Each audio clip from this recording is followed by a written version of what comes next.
When does a phenomenon become the unknown? When all attempts at understanding fail,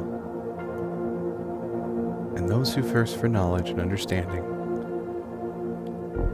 watch as research turns to ash in their mouth, as the phenomenon turns from a riddle to be solved into anomalous fascination.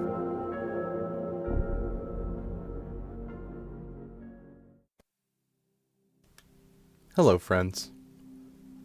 Thank you for tuning in to episode 2 of the Anomalous Fascination podcast. First, I wanted to start off by saying thank you. Due to the amazing word of mouth from episode 1, so many incredible people were able to hear this podcast. As I mentioned before, this is a labor of love for me, and it thrills me to be able to have people to share these stories with. So anytime you tell a friend about this show, it genuinely means the world to me. Now, on to the episode. So last week we started our episode with a what-if scenario. This week, I'd like to try something a little bit different. I'd like to start off by telling you a story. In 2012, a science teacher and former university lecturer from a small coastal village in British Columbia began noticing something. Something unusual. It was a sudden irritant that appeared seemingly from nowhere. It was beginning to really bug the man as it was persistently accosting him every day from 10 p.m. on. He noticed a few things early on. It would stop the moment he went outside, or even briefly be stopped when he exhaled audibly or even turned his head quickly. But then it would persist, whether in his home or in his car, whether the engine was on or off. The irritant was beginning to drive the man crazy, while meanwhile, the rest of his family had no idea what he was talking about. He started spending hours a day going through the house searching for the cause of the irritation, as he thought for sure it had to be something in the house causing it. He investigated everything in the house and had even tried driving his car miles away and turning off the ignition. And yet, it still persisted. Finally, in an effort he was sure would solve it, he shut off the power to his entire house. But not only did the irritation not stop, it actually intensified. Now you have to be asking yourself, what is this irritant? This irritant that so pursued this man? Well, the thing that was driving the man mad was a persistent, intense, and seemingly incurable hum. Finally, the man decided to do a search online, which, I know it was 2012, but let's face it, if this is me, I'm doing a Google way before I'm shutting off the power to my entire house. He searched unusual low-frequency humming noise. He was stunned to find not only were there numerous results, including scholarly research on the matter, but the internet even had a name for this phenomenon: the worldwide hum, or simply, the hum. Imagine the relief of finding out you're not alone. Even before you read the articles, read the hypotheses, or even something approaching a solution, the weight off his shoulders had to be immeasurable. Just knowing that he's not crazy, he's not alone, and for the first time feeling that maybe, just maybe, there's hope. Let's take a stroll, shall we? Let's go backwards. Before the British Columbian scientist, before the invention of the internet, before cell phones, car phones, or even cordless phones, the first known study of this phenomenon was performed in 1973 in England. It involved 50 individuals who complained of low throbbing background noise that others were unable to hear. Sound familiar? Good. The study showed that this group heard the sound usually peaking between 30 and 40 hertz. The hum was found to only be heard during cool weather with a light breeze, often early in the morning, and the noises themselves were confined to a 6.2 mile wide area. Other than that was it. No more meaningful data was able to be compiled. Weird. Anyways, thanks for coming, everybody. The next study, more well known, was regarding the Taos hum in Taos, New Mexico. The study in Taos revealed that roughly 2% of the town's population heard the hum. The hum itself, however, varied more wildly between individuals here, between 32 MHz and 80 MHz. It's okay, I can't relate to these numbers either, but compared to 30 to 40, it's quite a jump. The study showed the hearers are able to move away from it, but at least one subject could still hear up to 30 miles away. So this has confirmed that people experience it at wildly different intensities and wildly different ranges from the town. So, anything meaningful this study gathered? The one detail they did obtain was that age does appear to be a factor, as middle-aged people were far more likely to hear it. So, that's something, right? Evidently it was something enough for the show Unsolved Mysteries, as an episode featuring the Taos hum was featured in a 1995 episode. Yes, really. The sad thing was, despite this phenomena going on since at least the late 60s, not many mainstream scientists are willing to even touch this, let alone perform formal studies. Evidently there have been so many alien fanatics and conspiracy theorists with their hands on this that real scientists largely avoid the topic entirely, which is so unfortunate, because so many people are suffering from its effect. In the early 2000s, however, a geoscientist named David Deming, who also heard the hum, desperately searched for a source or consistencies between cases. His was the most far-reaching study up to that point, meaning that he sourced information from multiple locations and found that many of the hypotheses proposed by people in the past do not hold up. There simply weren't any constants among all of those who heard the hum. Up to this point, people would point at various electrical sources in big cities, traffic, machinery, airplanes, etc. But none of these ideas held up under even the slightest scrutiny.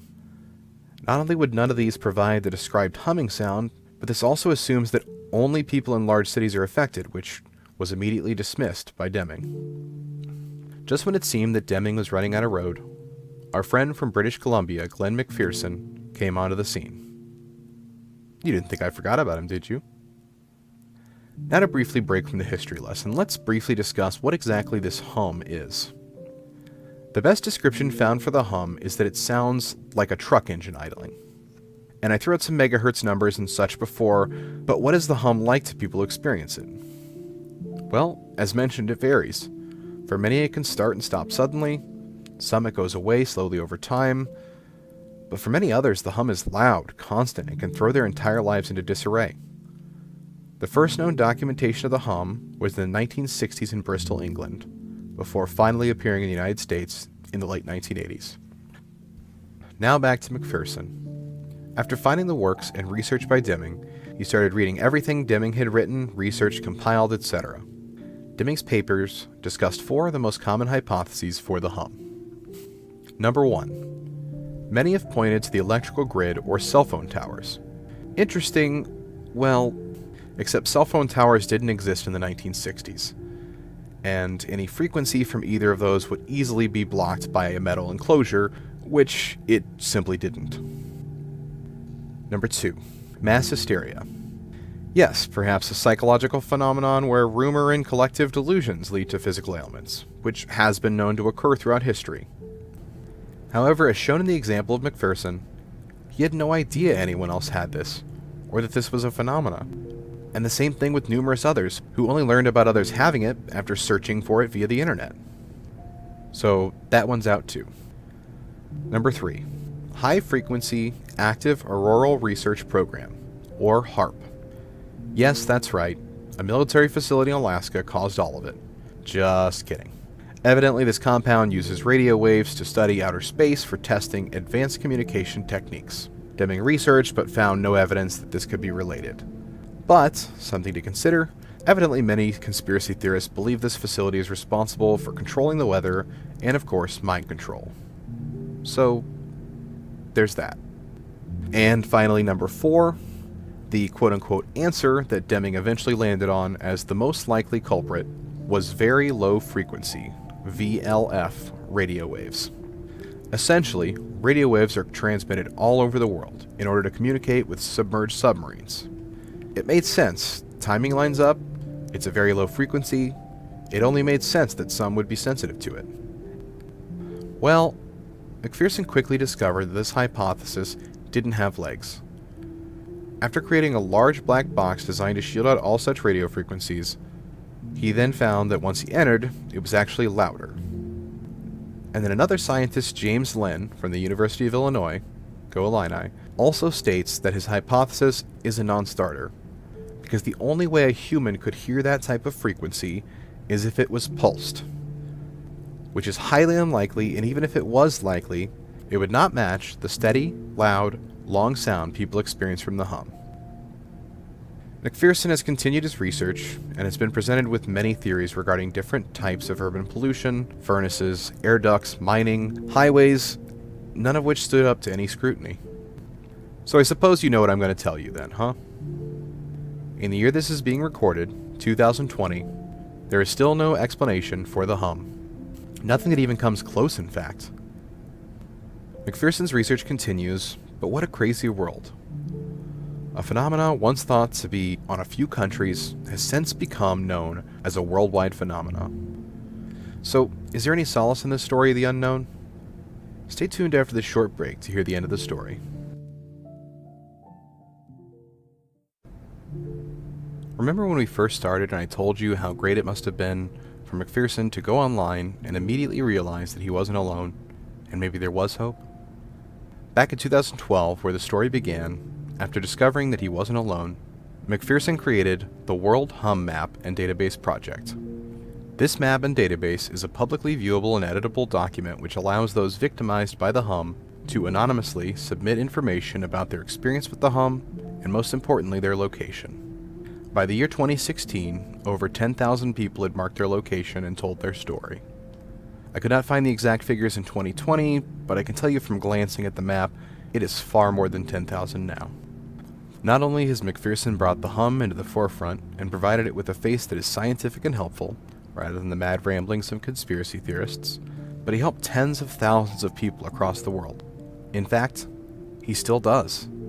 I searched for him on Twitter, and there he was, still grinding away to this day, with new map updates and working to ensure that the website is available in as many languages as possible.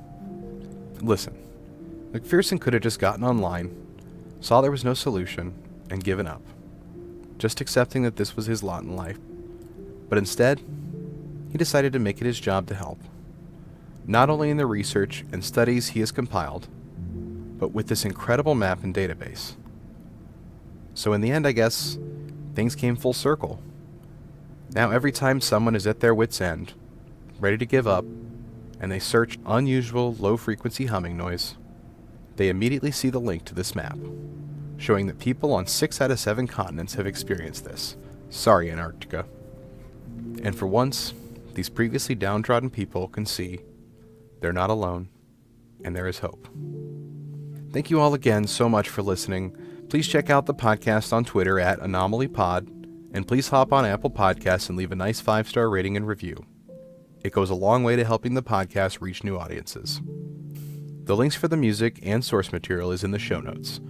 And most importantly, if you want to see the compiled map and database of the hum, the link is available in the show notes as well. And again, thank you for listening.